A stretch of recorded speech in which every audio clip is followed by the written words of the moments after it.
Before we can dig into the strategies and agenda for an executive offsite, I want to share with you a few logistics that can make or break your meeting. Though some of these pointers are going to seem obvious, maybe even meaningless, know that I speak from experience and they matter. And as we all know, the devil's in the details. The good news is this: these are all easy fixes. All right, so here are the 8 simple ways that you can make your next offsite an unparalleled success. Number 1 is to keep it small. And when I say keep it small, what I mean is keep the number of attendees as low as possible.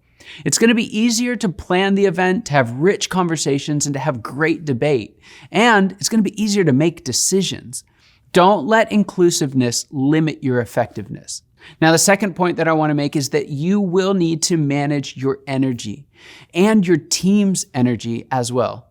Keep sessions below 90 minutes, have water, coffee, and tea in the room. I'd also recommend that you have some snacks and fresh fruit. Also, take frequent breaks, but keep them short.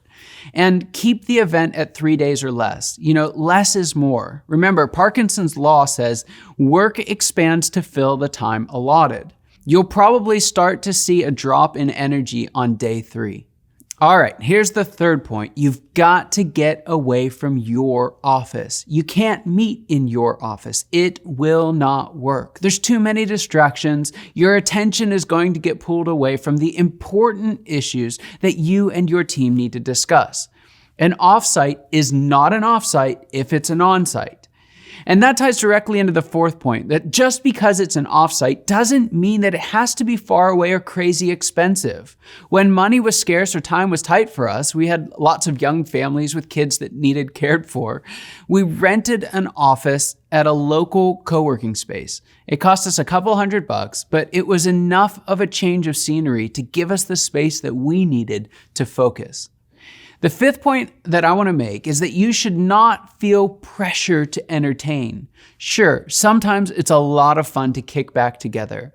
You can go to a meeting place, a restaurant, a bar, or a sports event, or you could have an adventure together like ziplining or horseback riding, wave running, or hiking. But other times you're going to find that you just need to get down to business. I'd recommend trying it both ways and seeing what works for you. The next point is so obvious, but I have to include it because I'm so bad at it, and it was a constant source of frustration for my team. So point number 6 is to schedule the event well in advance. I didn't get this one settled until I set repeating dates for the same weeks of each year. And then, the administrative effort was virtually nothing, and my team had a schedule that they could plan around. It's amazing how something so simple can cause so much trouble. Now, the 6th practical lesson that I learned over 10 years of offsite meetings was how important it is to take great notes. Like I said earlier, I'm a terrible note taker, and many leaders are, but you'll cover so much information that you cannot afford to forget to take notes. You cannot expect to remember it all. It just won't happen. So designate someone as the note taker. The who isn't really all that important. It can be another attendee, an admin assistant. It could be you. It could be your 13-year-old son. It just needs to be someone. Now, what we would do is we would bring a stack of giant sticky notes. We'd place them all over the walls of the room, and then we'd each take turns taking notes. Because everyone could see it, it was so much easier for us to remember to take notes. And it was so much easier to highlight the areas of confusion that we had during the meeting. Then one person would take all of the stickies back to the office, consolidate them into a nice, neat report, and then distribute that out to the team.